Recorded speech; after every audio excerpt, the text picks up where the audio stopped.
Hey guys, Mark here from Ace Card Gaming, and welcome back to Revisited, the series where we look to the past, pay our respects, and cast a critical eye over the classics that started it all for our favourite blue pincushion ahead of his 30th anniversary. In the previous episode, we covered Sonic's original outing in full, carrying out a deep dive analysis on the melting pot of ideas that was Sega's grand experiment. And like any good experiment, the results from the first game were compiled and evaluated, with this feedback being used to fuel their next creation. And it's that next creation we'll be looking at today, as we're going to give that same deep dive treatment to Sonic the Hedgehog 2. As a much more common entry point in the series, a lot of people's views on this game are insanely positive. Call it rose-tinted goggles, nostalgia, or whatever. But does this game truly deserve its reputation among many Sonic fans as the best 2D Sonic game of all time? Yes it does. Spoilers. Oh, right. Hi, I'm Nick. I'm here to make sure that Mark's opinions are the correct opinions. Hey Nick, welcome to the channel. It's always comforting to know that when my opinions are wrong, I can now be called out in the video as well as the comments, so thank you. Let's jump in and get started, shall we? After the original game hit store shelves and was a smash hit, Sonic co-creator Yuji Naka abruptly parted ways with Sega of Japan. The exact reasons for his departure were unclear, with the going explanation simply being disagreements with the company. And in a big shake-up from development of the original game in Japan exclusively, work on the sequel was set to commence in the US, under a newly formed Sega division in California founded by Mark Cerny. The Sega Technical Institute was set to begin development on the game, with staff from both the US and Japan working together on the project. And as head of STI,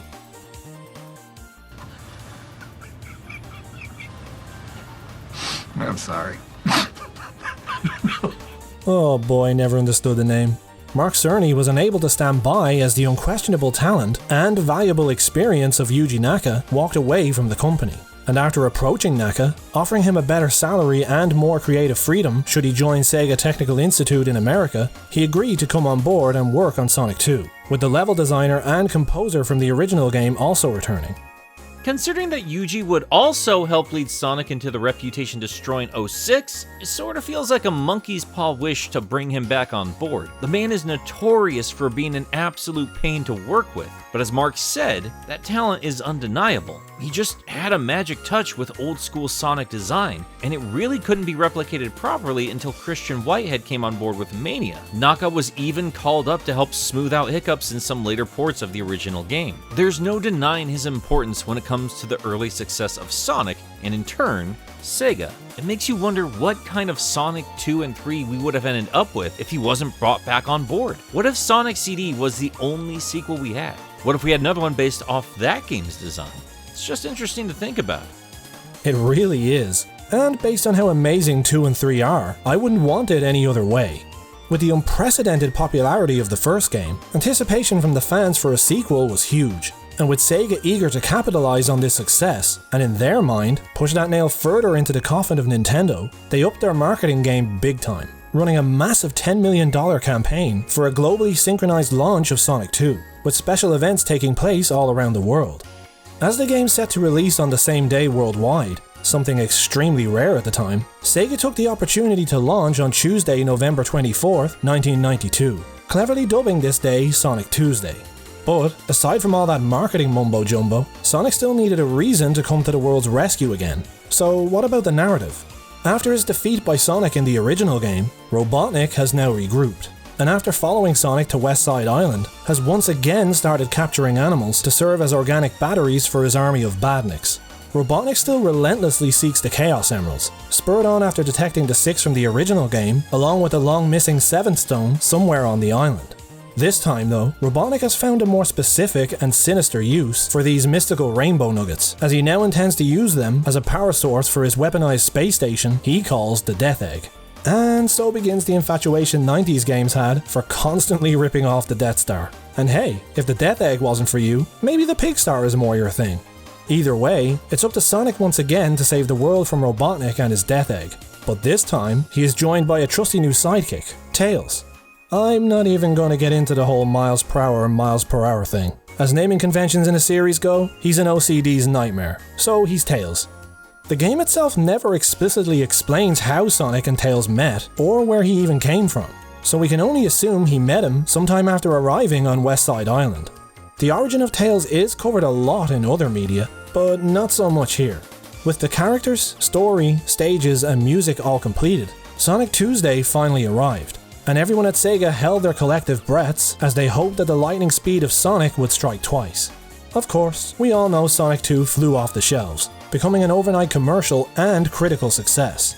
But what is it about this game that causes so many people to view it as vastly superior to the original, and in a lot of cases, anything that came after? Let's jump in and find out. Didn't we already jump in earlier? Are we jumping for every segment?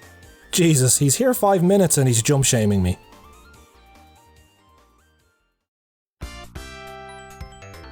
As you can see, things look completely similar. They look similar. An important distinction though, is that the hills are emerald as opposed to green this time. But I suppose in all fairness, since Green Hill was so popular in the last game, we shouldn't be too surprised to see this type of environment returning as the opening zone. And I don't care what anyone says, that looks like a friggin' sand trap. If nobody has opened a golf course called Emerald Hill, I'll be truly if they don't have the Emerald Hill theme playing on loudspeakers, that is such a wasted opportunity. I'd be way more interested in the sport if they had hedgehogs running around the course destroying little robots. You know, I actually heard they tried that, but PETA shut them down. But as the game is held in so much higher regard than the original, what is different this time? Well, by default, Sonic is now joined on his adventure by his plucky new sidekick, Tails. This little guy follows Sonic around and... Basically, he follows you as you progress through the game, and when controlled by the AI, mirrors the actions of Sonic on a slight delay. There's not really much more to it than that. If you leave him behind, which will happen constantly, he will eventually fly back on screen and continue to stalk you. He can be of accidental help, as he sometimes collects rings for you should they get in his way, and thankfully when he gets hit, it doesn't take away from your ring count. But that is about it. Seems kinda pointless, doesn't he? However, Tails was added for one very simple reason, and that was to appease your annoying brother, sister, cousin, or over-involved parent. As a kid in the 90s, it was an all too common headache to have to ward off annoying friends and relatives who had the ignorance to talk about sharing and fairness as they stood there like some sort of entitled prick demanding their turn. Well, just plug in the second controller and offload the responsibility of Tails onto them. There's no real negative impact on your progression, so no harm, no foul. Yeah, that sounds great on paper, doesn't it? In reality, this never worked. The camera is locked on to Sonic, and this makes sense. In a game about speed, you should never have a situation where two people are fighting over control of the camera. But this means that Sonic can simply leave Tails behind, and this happens constantly. When Tails is off screen, he will repeatedly attempt to fly back in and land. So the situation you end up with is player 1 using Sonic, moving at high speed through the stage, and player 2 repeatedly getting left behind. Tails will fly back on screen, land if he's lucky, and immediately get left behind again. In my experience, leading to a guaranteed argument as nobody wanted to play as Tails. Back to square one. Sure, you could just slow down and try and coordinate your movement throughout the game, but for me, that kind of defeats the purpose of a game about speed. Ultimately, Tails offers no real utility in this game. I'm all for adding new characters to a series to expand the universe and its lore, and I actually really like Tails as a character in later games where his personality and motivations are expanded upon much further. But in Sonic 2, for me, he's just more of an annoyance than anything else, and I tend to just go straight into the options at the beginning and turn him off, and we'll discuss my primary reason for this later. You can also play as Tails if you like, but he can't fly when player controlled, so on a practical level there's no real point. This lack of utility is addressed in later games, but for now he's grounded. Regardless of his uselessness, his presence still became a staple of the series, and I have to admit, there was just something nice about having a friend to go jogging with, even if he, was imaginary. Yeah, really nice. I'm falling! I'm falling! Yeah! I'm falling! I'm falling! I'm falling! One of the best additions in Sonic 2 though, is the inclusion of the spin dash. Its usefulness and popularity speaks for itself, in that it became a series staple from this game on. In my video on the first game, I spoke about how the key to smooth progression was learning how to maintain your momentum. If you lost your speed or stopped completely, you were generally punished by having to backtrack in order to gain enough speed to clear many of that game's obstacles. The spin dash gives Sonic the ability to charge and unleash a burst of speed almost instantly from a stationary start, generating his own momentum. This is an ingenious way of allowing the player to immediately pick up speed again whenever needed, and completely removes the tedium of having to slowly gather speed again from a stationary start. I've seen a case made that this removed the skill and sense of challenge from having to play well enough to maintain your speed. But I would counter this by comparing this ability with the versatility afforded by the ring system, which allows players of all skill levels a fair chance of succeeding while still providing a rewarding experience for highly skilled players. Clear the boss getting hit as many times as you like, provided you keep at least one ring. Or kill the boss without being hit at all, keeping all your rings and getting a higher score. Inexperienced players having the spin dash doesn't take away anything from a skilled player, who can instead use this ability as a tool to finish the stages even faster and with more style. The spin dash is by no means an I win button, and you can't just spin dash your way through the later zones without running straight into the many pits and hazards. But probably most importantly, the spin dash is just fun to use, and Sonic 2 is a playground built around its inclusion. Yeah, at the end of the day, Sonic needs to remain zippy. Momentum is important, and you can create some brilliant levels around the idea of building momentum to solve problems. But when most of your challenge just comes from running back a little ways to build up some speed, might as well skip all that nonsense. There isn't any actual challenge with that. The spin dash feels incredibly satisfying to pull off and never truly feels as game-breaking as later boost gameplay could be. And while that is certainly fun, it does put a massive limit on what you can design around a Sonic level. Oh, he just said the B word in a negative light. I think I can literally smell the comments going on fire. Sonic 2 pushes the theme of speed in a big way, and as such, Sonic is now even faster, with both his acceleration and top speed increased from the original. Progression through the game will feel much quicker by design, as the zones now consist of 2 acts as opposed to the original game's 3. There is one exception, but we'll cover that when it's time. Similar to the original, Sonic 2 continues to reward the player with extra rings and power-ups should they choose to explore, this time making better use of hidden areas and alternate paths to hide them throughout the zones. The game does a good job at making you aware of these secret areas by forcing you to run by some obvious examples early on, before making the secrets progressively harder to find as you progress. So while the zones can be completed much quicker, there are still plenty of reasons to slow down a bit and explore if you're so inclined. Emerald Hill is a pleasant start to the game, and complements all the new speed mechanics really well, with its rows of loop-de-loops, spiral runways, and half-pipes, all designed to emphasize speed, and allow the player to master the spin dash. I do also feel it's important to emphasize a couple of things when it comes to this starting level. A while back, I had my wife try out the original Sonic games just to get an idea of how a brand new player would handle these games. She isn't a fan of platformers in general, and Sonic certainly wasn't going to win her over. Still, she pointed out that Sonic 2's starting level was much more manageable than Sonic 1's Green Hill and Sonic 3's Angel Island. Those two levels have a lot happening in their designs, and for someone who isn't too accustomed to video games, they can be overwhelming. Now yes, I'm sure a lot of you are hardcore gamers and Sonic might not have been your very first introduction into the medium, but for a lot of kids in the 90s, it was. And as such, I feel like Emerald Hill might still be the greatest opening level design for a Sonic game. Gives you 2 easily identifiable paths, plenty of reason to explore, not too much in the way of challenge, even if off-screen projectiles are a pain in the ass, and I would also say that the music is much more fitting for a classic Sonic game compared to Green Hill. Yes, I know it's iconic and it's purely subjective, but I remember as a kid finding Green Hill's instrumentation very weird. I'm not a music guy, I don't know how to describe it, but there was almost a melancholy feel to it. I mean, what's this backup instrument? An organ? What is this Phantom of the Opera shit? And I know this is a little off topic, but this has just been a thought that's been rattling around in my brain since I was a child, so there you go. I like Green Hill, but Emerald Hill's music feels exciting, like you can feel the sunshine on your quills, the breeze on your naked belly and arms as you run through an open field, eager to start your adventure. Emerald Hill does not get enough love for what it actually accomplishes in terms of who this needs to appeal to and what it needs to accomplish. Also, it's super breezy to roll through once you get the hang of it. I actually get what you mean about the Green Hill theme. There definitely is an aspect of melancholy to it, which is probably why it formed part of Silver's theme in 06.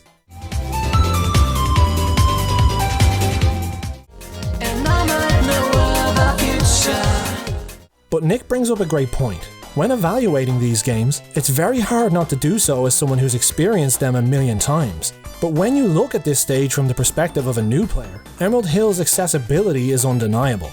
Both acts can be completed in well under a minute with very little difficulty. But I think we probably stroked the ego of this green paradise enough already. Let's move on. Perhaps the biggest criticism of the original Sonic the Hedgehog was that the game was all downhill after the first zone, and Chemical Plant does absolutely everything in its power to make it clear that lessons have been learned here. From the very beginning, Sonic's speed is center stage, with loads of steep winding pipes forming huge chains of slopes, often ending in loop-de-loops. And these set pieces are supplemented further with boost pads and pneumatic tubes to help ensure you're constantly moving at breakneck speed. Chemical Plant is designed to show us all that Sega heard us loud and clear, and have learned from their mistakes with pace breaking in the original. The second act does introduce some water elements as a punishment should you fail the slightly tighter platforming, but it's by no means as intense as Labyrinth or even Marble was in the original. In fact, if you're quick and accurate, you need never even dip your toe in the water at all. Chemical Plant Zone is a common favourite among Sonic 2 fans, and with good reason. The soundtrack is simply fire, and the zone is probably the fastest in the entire game, even boasting sections where Sonic gains so much speed that he begins to overtake the camera. Even the game can't keep up with him. Outrunning the camera is a nice touch, and appears to be made possible as a result of the camera being slightly closer to Sonic compared to the previous game. There are unfortunately drawbacks to this change, such as limiting your field of vision, giving you less time to react to hazards ahead. But it gives the game the ability to allow the camera to fall behind Sonic slightly when he goes this fast. That limited field of vision isn't too much of an issue now, but cracks in this approach do start to show later in the game. Chemical Plant is going to make or break core Sonic design for the player. It's as close as the 2D platformers were ever going to get to emulating the stomach-dropping sensation of a roller coaster. And you're either all in for that adrenaline rush, or you're going to find something else to ride instead. And yes, you can avoid the water once you're good enough at the game, but plenty of early players are going to find this purple stuff super stressful until you get the hang of it. Miss a jump and you're going to have to trudge through the same passage over again, but this time underwater.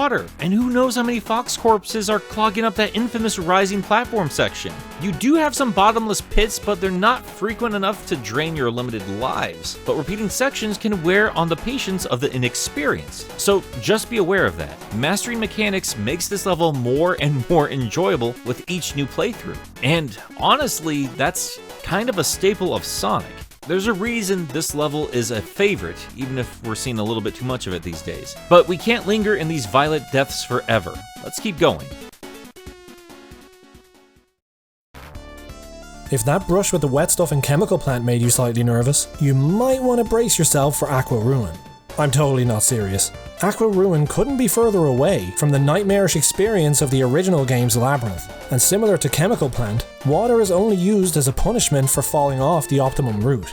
Both acts effectively have two paths, with the higher path having some modest platforming tests you need to navigate in order to avoid falling off. But if you can stay up here, you can pretty much avoid having to go in the water at all. The lower path takes place entirely under the lake, but you only end up here if you choose to, or if you fail the platforming sections on the upper path and fall.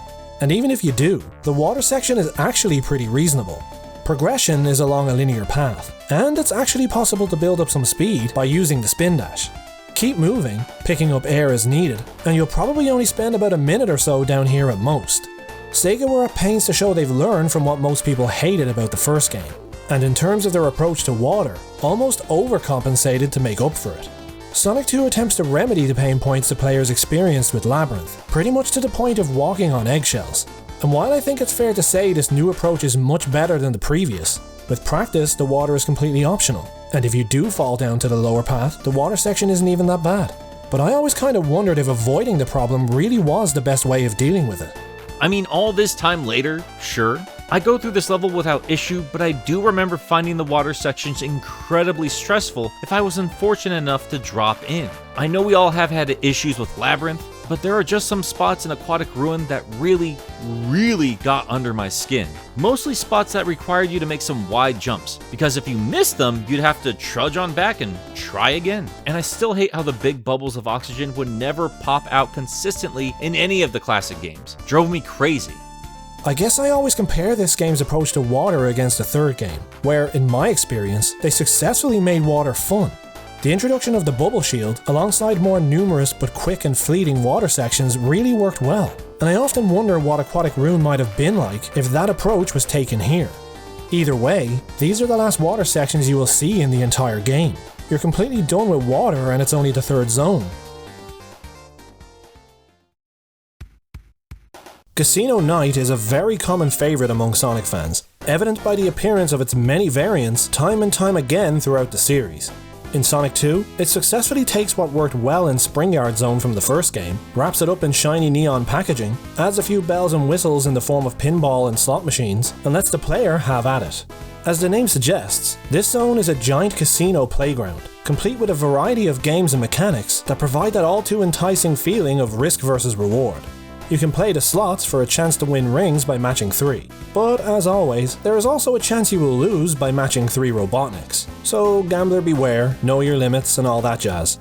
As far as badniks go, there's actually only one variety in this zone, and not a whole lot of them either, which I always found weird as a kid, because as a place built by Robotnik, you'd figure there'd be much more security. The only real threats here are being crushed, or maybe at a stretch running out of time after dropping next month's rent in the slot machines. I'm definitely in the minority of people with my sheer indifference to this zone. Maybe it's because I'm not a big gambler. And while I wouldn't go as far as to call it a flat-out pacebreaker, I definitely feel it's not the most efficient use of my time. The added gimmicks are mostly designed in such a way that you are at least temporarily slowed down, if not stopped outright. It's true that the pinball bumpers and plungers can shoot you off at speed, but these are easily offset by the 26 painfully slow elevators you have to take throughout both acts. I generally try to avoid the slot machines at all costs, but when you do enter them by mistake, there is no way of exiting until the full animation is complete. But the worst offenders for wasting time are these. Why put them where you have to break them to progress? It wouldn't be so bad if they broke in one hit, but 3? I guess it just surprises me that other zones in the series get a hard time for slow gimmicks or set pieces, but Casino Night seems to get a free pass. Looking at you, flying battery haters. And don't get me wrong, I do recognize what this zone does well, and I agree that the zone's speed can be upped considerably with practice. But on a fundamental level, I guess I just prefer other takes on the idea. One with more barrels.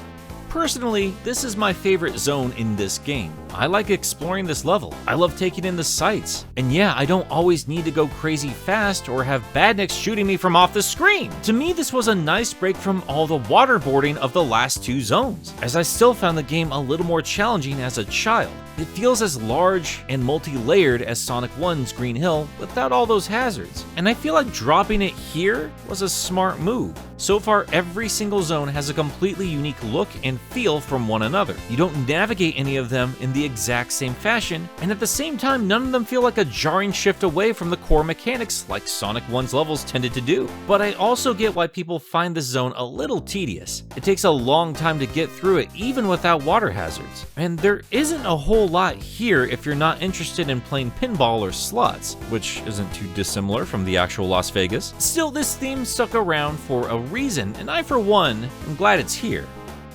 Once you make your way through the 2 acts, hopefully with your life savings intact, we reach the boss fight, which is actually the zone's high point for me. This boss is a rare example of what you learn in a stage actually being used to take out its boss, and make some clever use of the physics and pinball bumpers as you use the half pipe to get a safe angle on the boss, all while avoiding its electrified claw. And with so many bosses in this game being cheesable, this one just always stood out to me.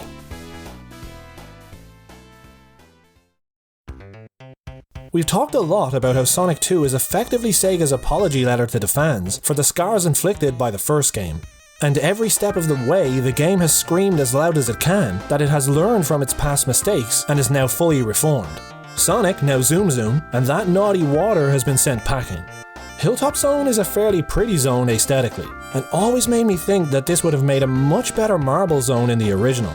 The lava and tighter platforming requirements are much better complemented by the speedy sections and nice open outdoor stretches, and you won't find yourself waiting around for each and every mechanic in order to progress. Well, once you're confident in your abilities, yes. For newer players, we're seeing a little more of that risk-reward design ramp up. If it's your first time through, you honestly have no idea what lies beneath these rickety gondolas. Spoilers, it's usually more lava and, the Loch Ness Monster. And if you're unaccustomed to the rising magma while you romp around the innards of a volcano, it can make for some tense platforming. But only at first. This level is an absolute breeze once you're accustomed to the mechanics. Also, am I the only one that thought this lava looked weird? I mean, maybe it's supposed to be fire, but either way, it just looks hairy. Oh, thanks for pointing that out. Now I'm going to imagine a festering mass of the lava spiders from World of Warcraft in there. Mystic Cave is one of my favourite zones in the game. The music is just awesome, and I always loved the atmosphere. Sure, the little flasher bug badniks can be a pain in the ass, with their placements sometimes feeling like a cheap shot, but for the most part, you'll be blissfully zipping along minecart tracks at speed without a care in the world. There is that infamous death pit in Act 2, where if you fall down the hole before lowering the bridge, you'll find yourself in a spy trench with absolutely no means of escape, and a guaranteed mocking death.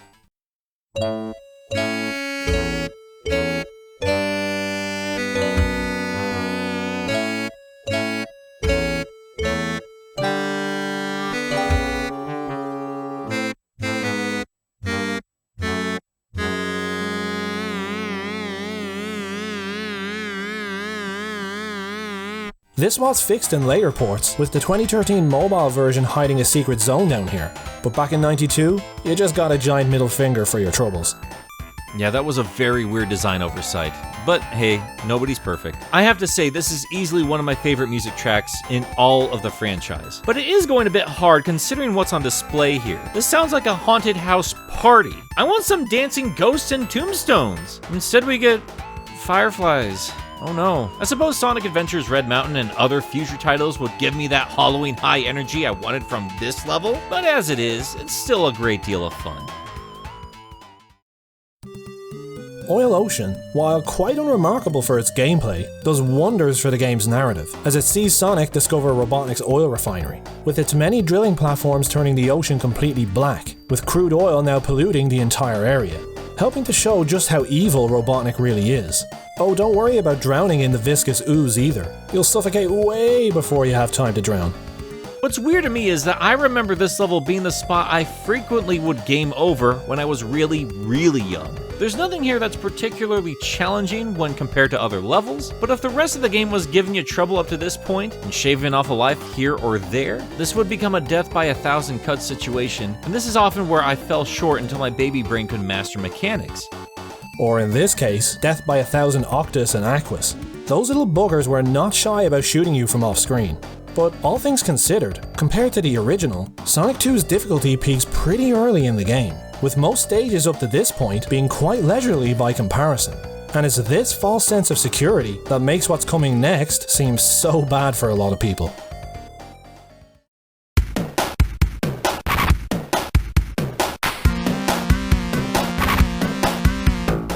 Metropolis is where Sonic 2 gives up the pretense of being reformed from its cruelty in the first game. So far, the game has been pretty fair with its badnik and hazard placements, and there haven't been too many instances where you could accuse the game of taking cheap shots. But here is where the consequences of Sonic 2's early plateau in difficulty comes back to bite the player in the ass, as there is no way you could come to this zone for the first time, prepared for what it has in store for you. Even though I remember falling short in Oil Ocean, once I was good enough to breeze through the other parts of the game, this level is just a sharp dive in terms of design. Metropolis is Robotnik's personal metallic city, an industrial district that looks to be the manufacturing plant for all of his machines. So narratively, maybe it's only fitting that this is where the game takes a big jump in intensity. The whole place is a giant death trap, where if the lakes of lava and lethal machines don't get you, the badniks certainly will. Metropolis introduces 3 new badnik types, each perfectly placed to absolutely screw with your mind and destroy your self-esteem.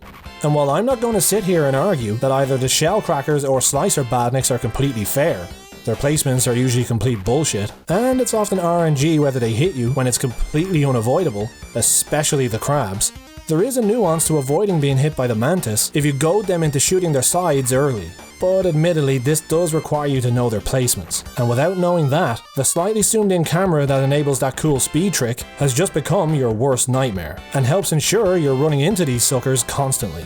However, I think the Badnik people hate the most is the Asteron. These explosive starfish litter the entire zone, but I think where people find them most offensive is along the chains of large towers where Sonic has to thread a giant bolt to reach the top. The game can be a bit inconsistent with whether or not they activate sometimes, but when they do, judging the angle of their projectiles is key, and you must resist the urge to panic and jump off the bolt at all costs, as this will require backtracking in order to reset the bolt so you can try again. And it's this headache that causes most people to flat out hate this zone. But if you judge the angle of their projectiles and slow or stop the bolt accordingly, there is absolutely no need to jump off and start over. Metropolis demands precision and quick reaction times alongside its sudden jump in difficulty. And I think it's the zones that came before that damage people's opinions of Metropolis the most, as the game made life a bit too easy up until now, which disproportionately impacts people's views on exactly how difficult this zone really is. It's no scrap brain or labyrinth, that's for sure. It just seems much worse compared to everything that came before. As with all Sonic games, practice and learning the stages is key, and this makes Metropolis much more tolerable.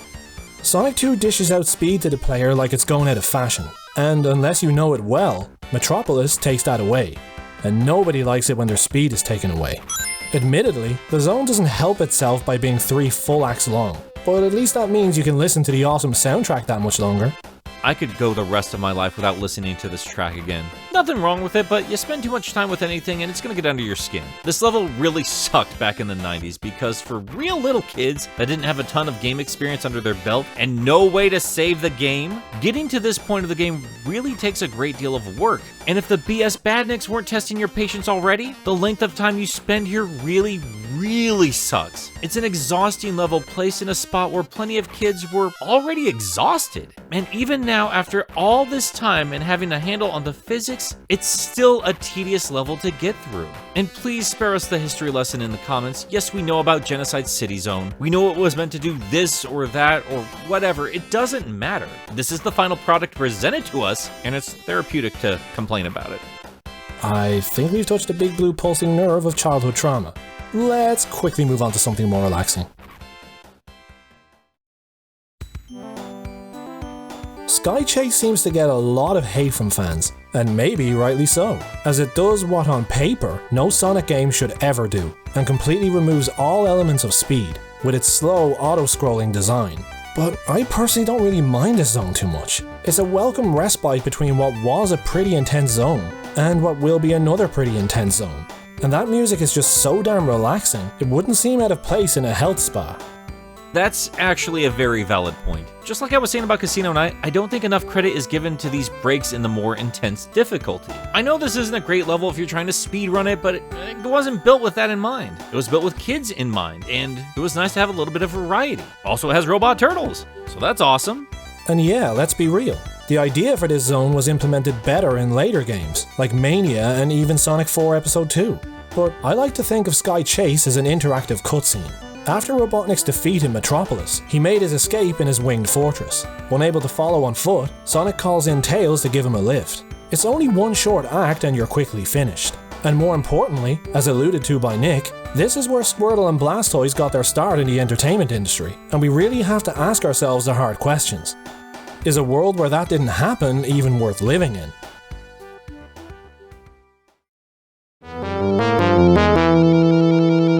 Winged Fortress plays a crazy balancing act where it spends 50% of its time giving you that epic last stage feeling as you fly along the ship in slipstreams of air, and the other 50% scaring the absolute bejesus out of you, with tight timed platforming over bottomless pits and stage set pieces that require you to literally put the controller down to stop them from flat out killing you.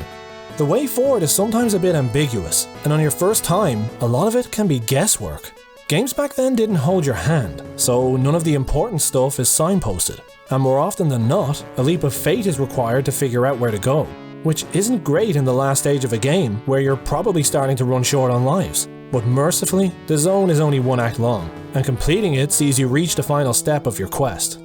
Regardless, this absolutely was a killer level as a kid. Blind leaps of faith? Or trying to figure out the way forward? Is that fire gonna burn me, or is it in the background? Oh god, Sonic's supposed to let go of the panels? Who let this stupid skate right here on the ledge? Why is this chicken shooting its children at me? I think it was this level where I first saw the frustration of others who just don't like this series to begin with. This level requires skill and confidence. It will punish you if you spend just a little too much time trying to make a decision. And while rings are normally a nice buffer if you run into an obstacle, make a mistake here and it's likely going to cost you a full life regardless. And by this point in the game, those are not chances you can take. But again, none of these obstacles are actually all that challenging once you actually know the layout of this place. Once or twice through and you'll have a hang of things. It's really not that harrowing, especially when you consider that this is technically the last platforming level of the game. It should provide you with a bit of challenge. It's not like it's a super tedious set of boss fights where you're forced to win without taking any damage. Death Egg ups the ante considerably from the final boss of the first game.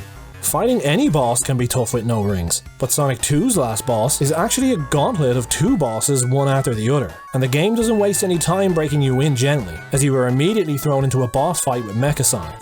No, Silver Sonic was only in the 8-bit version, so please don't tell me it's Silver Sonic in the comments.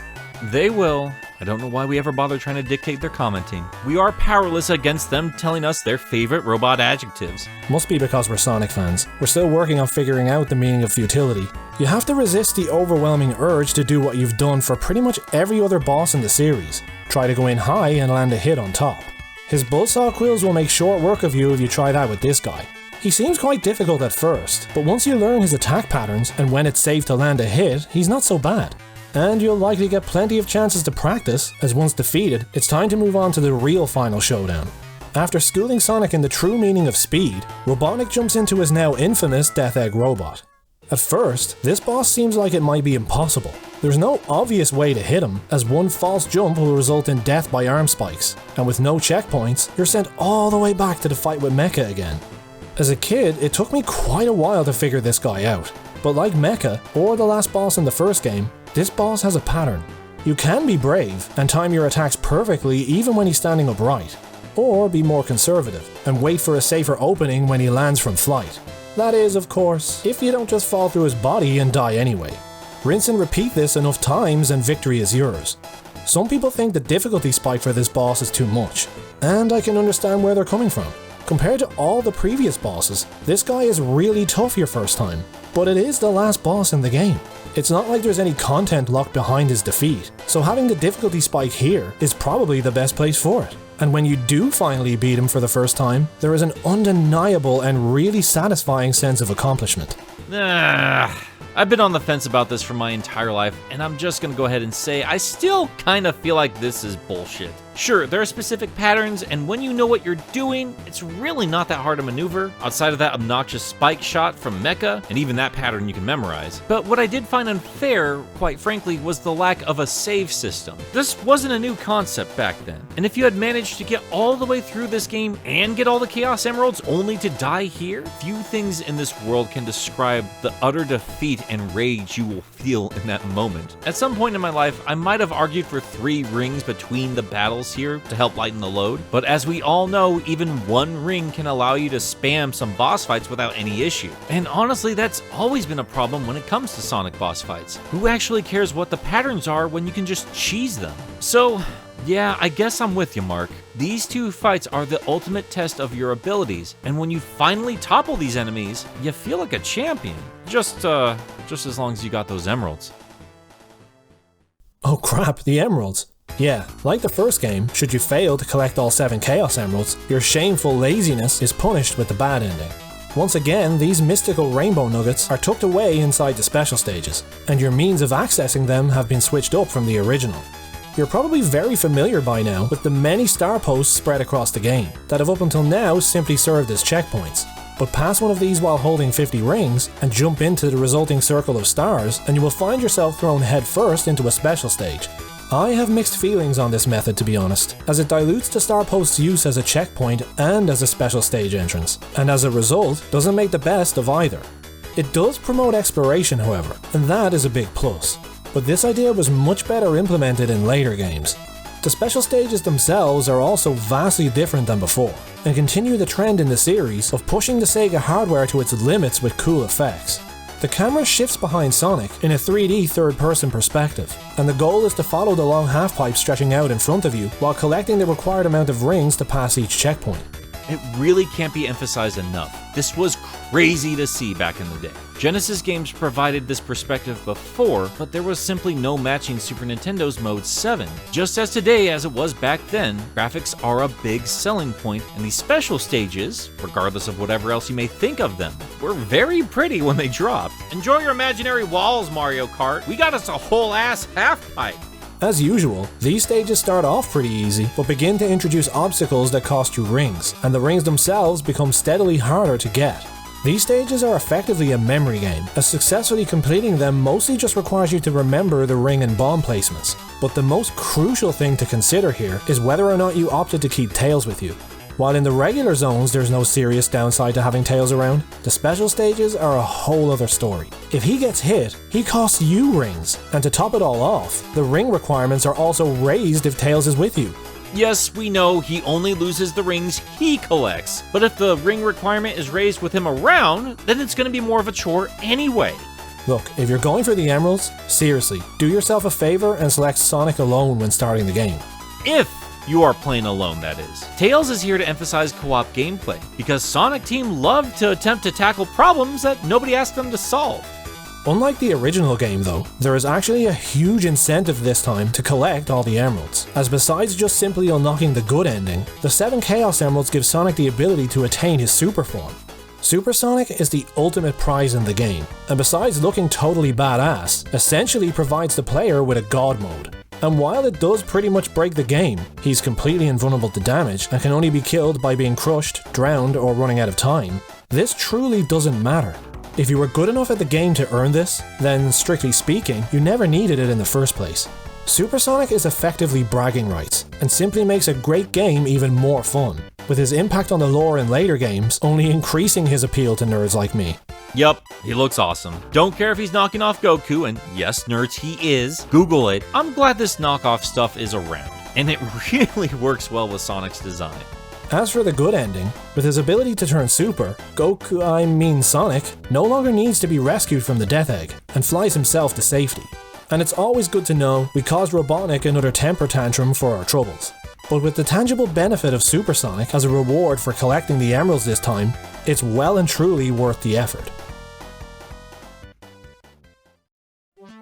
Sonic 2 is the direct result of something you just don't see as much from games companies anymore. Sega listening to its fans. And with Naka working on this, while another team worked on CD, the two results are extremely interesting. With Sonic 2, all the criticisms of the first game were taken on board, with a conscious effort made to address pretty much every one of them. The game now focuses nearly entirely on the theme of speed, with effectively all zones now built around this concept. And a lot of the pain points players experience in the original, such as the issue of pace breaking, the implementation of water, and the widely varied mechanics, have been near enough completely addressed. Most zones have been reduced to no more than 2 acts, which helped ensure that none overstayed their welcome. Yeah, Metropolis is obviously the big exception to this, but I think most of us recognize this as simply a blip in an otherwise excellent game. And for the most part, I'm likely not telling you anything you didn't already know. A lot of fans believe that this game is the best 2D Sonic game of all time. Do I agree with this statement? No, probably not, but there are still no words to put strongly enough how much I appreciate how this game cemented Sonic as a key player in the platforming genre, and how it set the stage for things to come, which for me is probably the most important thing it did.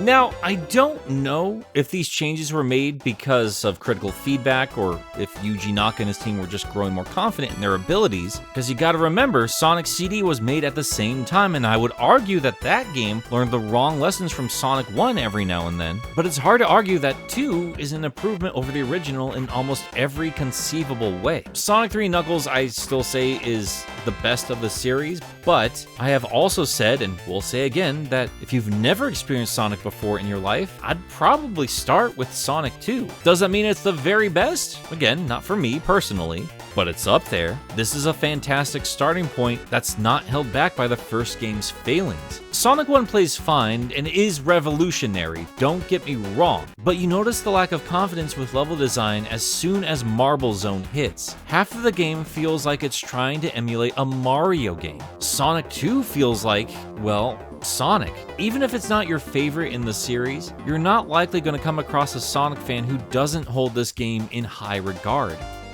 Sonic 2 is what happens when creators listen to their fans, and admitting your faults is not seen as weakness, but rather an opportunity for self-improvement. And as the best-selling 2D Sonic game by a long ways, Sonic 2 unquestionably deserves its reputation as a truly awesome game. I'd like to take a moment to thank our guest, Nick, for taking the time to help out with the video, and for helping keep my opinions in check. It was a genuine pleasure to have you on the channel, and you're more than welcome back anytime. Thanks so much for having me on, man. This was a blast, and I'm really excited to see where your channel goes from here. Red, toot guys. But I'm also eager to hear what you guys think. What was your first experience like with Sonic 2? Did you play this before the original, like so many others? And where does this game stand in your 2D Sonic tier list? Let me know your thoughts on everything in the comments below. And remember, if you enjoyed the video and found the content interesting, please consider subscribing and throwing a like on the video. I make lots of deep dive analysis videos on Sonic characters and the series lore, as well as reviews and retrospectives on Sonic games, and from time to time other games too. So if any of this sounds interesting to you and you'd like to show your support, make sure to hit that subscribe button. Your subs really help the channel, and each and every one of them is hugely appreciated. But for now, a big thank you for watching, and as always guys, take care.